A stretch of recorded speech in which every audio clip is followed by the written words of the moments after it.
right, guys, it's another Whitney Hill Workout Wednesday. We're going to hit our upper body today. So we did lower body last week. Today we're going to do upper body. So we're going to try to keep that same rep scheme. We're going to do 2 to 4 rounds with 10 reps of each movement. Today we have 5 different movements that we're going to do. We're going to target the chest, the back, the shoulders, the abs. It's going to be a really good day. So stay tuned. I'm going to show you the different modifications that we can do that way. If you need to do it on a different level, you can do it there, and then you'll have goals to work up to. All right, guys, so let's go ahead and get it started. I have dumbbells with me today, but if you don't have dumbbells, you can even use soup cans or water bottles, anything that you can hold in your hand and use in place of a dumbbell if you're at home.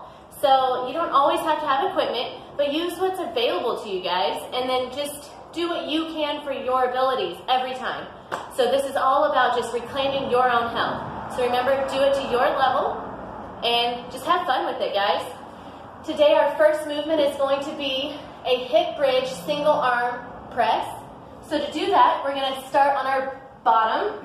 You're going to think about keeping those shoulder blades down and into those back pockets, so a nice little scooping motion down and together. Keep them like that while you're down on the ground.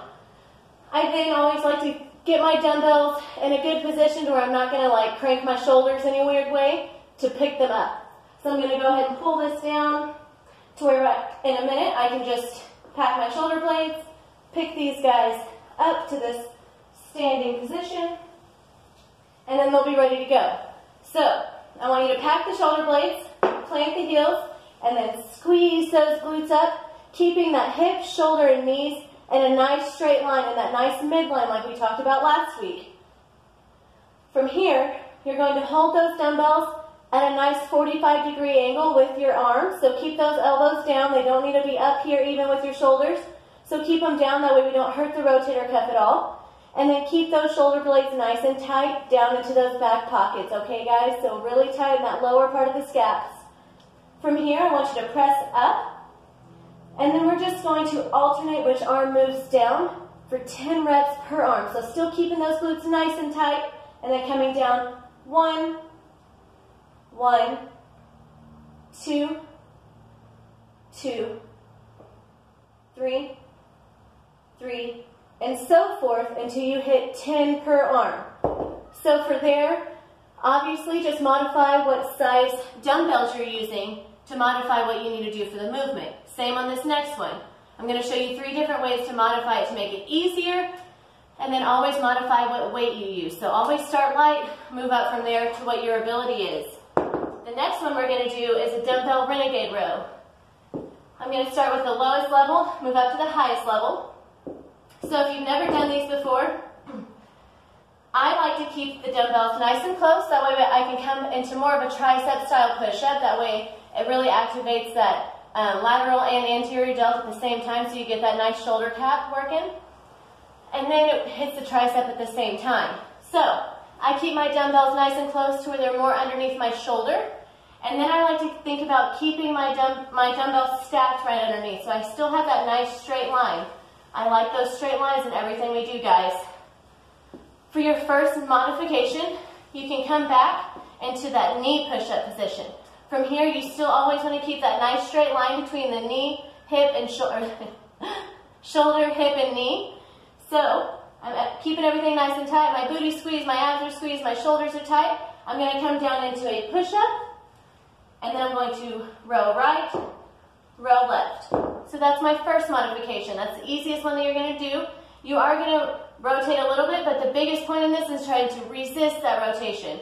So if you need to, you can widen your knees, you can put your toes down, whatever you need to do to keep that bottom stable. So if you need to, feet are down, and it keeps my body a little more stable than when my knees were up, okay? From here, a more difficult way we can do that is going to be all the way up on our toes. Again, coming down into that push-up, row right, row left. And what you can do is count your push-ups for that 10 reps. If you want to go even more advanced, you can do push-up with a row, push-up with a row, and that'll be 1 rep. So what you could do is, again, keeping those shoulders tight, nice tight chest, row right, push-up, row left. That can be 1 rep. So whatever modification you want to do, whether it's on your knees with a push-up, row right, row left, up on your toes, push-up, row right, row left, or up on your toes, push-up, row equals 1. So whatever you need to, guys, to make it as difficult or as easy as you need it to, depending on your abilities. The next thing we're going to do is just move those dumbbells out of the way, and we're going to do what I call a down dog push-up. So what that is going to do is really focus on pushing our core into our belly, so really sucking that bottom belly button into that back so that we can keep our lower abdominals as tight as possible. Our hands are going to be shoulder width apart, and we're going to just bring those hips up towards the ceiling into that down dog position. From here, I'm going to think about coming down, kissing my head to the ground, and pushing straight back up, down, straight back up. So the less out you are, a little bit easier it is, and if you need to, you can always just come down to your knees, and what I want you to do is still think about trying to activate that more upper part of your shoulder. So think about tucking the head, hit that head down to the ground real nice and gently, so you're just kind of like just a little tap to the ground with that head, and then for the more advanced, get your feet as close as possible, and if you want it to be even more difficult, you can put your feet up on a box and pike your feet up on a box. So whatever variation you need to make that down dog push-up more difficult or more easy for your ability. Our fourth movement is going to be an alternating V-up. Couple different variations here as well. You can do either come up to a knee, still coming up, getting the shoulders and the feet off the ground. Alternating side, come up to your shin, or come all the way up to that toe each time. Working on 10 per side. And then our final movement is going to be a hip tap plank. This is going to be with an elbow plank. So those elbows are on the ground. I'm holding a plank, and what I'm doing is just tapping my hips side to side. Keeping that core nice and tight. If you need to, plant those knees on the ground and tap side to side. I'm going to go through and show you that whole workout one time, doing 3 reps of everything, just so you can get a nice quick demo one more time. One more look at all of the movements. I'm going to do them at the top, what I would say, like most advanced scale of the movements, and then you can scale down from there to the variations I showed you in these earlier demonstrations. So, starting from the top, get my dumbbells nice and set up. Here we go. We have the alternating hip bridge press. Packing those shoulders tight, squeezing my booty, keeping my elbows at a 45. 1, 2, 3. All right. And then, moving on to that renegade row. Dumbbells right underneath my shoulders. Push, row, push, row. 1, 2, 3. Then, my down dog push-up.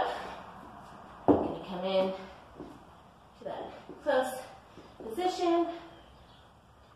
1, 2, 3. Alternating V-up.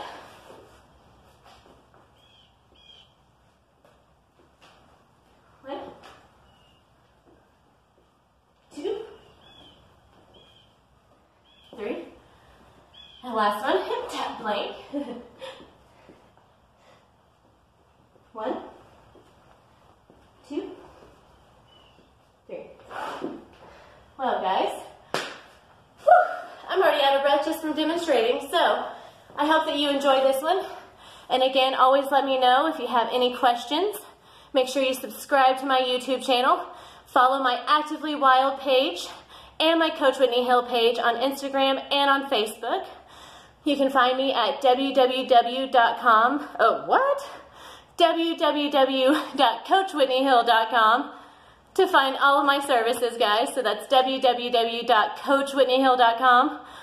Or you can shop anytime for this awesome activewear at myzaya.com/WhitneyHill. So all of those are linked on my Instagrams, on the Coach Whitney Hill, and on actively.wild. So subscribe here, hit the bell in the corner. That little bell will tell you every time that these Workout Wednesdays come out. I will be posting how I reclaimed my health over these last 4.5 years and how I went from having my little Dunlap over my pants to having a really lower % body fat and having some muscle and stuff, which is kind of crazy. And then I'm going to be posting how I cook some of my meals, how I prep some of my meals, and how I log everything, guys. So this page is going to get filled up with videos. I'm going to keep adding them every single week. I'm all about consistency, so I can promise you I'll keep posting, guys. Find about 38 workouts backlogged on my Instagram on Coach Whitney Hill, and I will be posting all of the new ones here on my YouTube. That way I can give y'all more of a demonstration. I love y'all so much, and I so appreciate y'all for supporting me. And if you have your own YouTube page and you want me to follow it, message me and I will absolutely find you and I will follow you up, guys. I love you so much, and share this video. Mwah! Bye.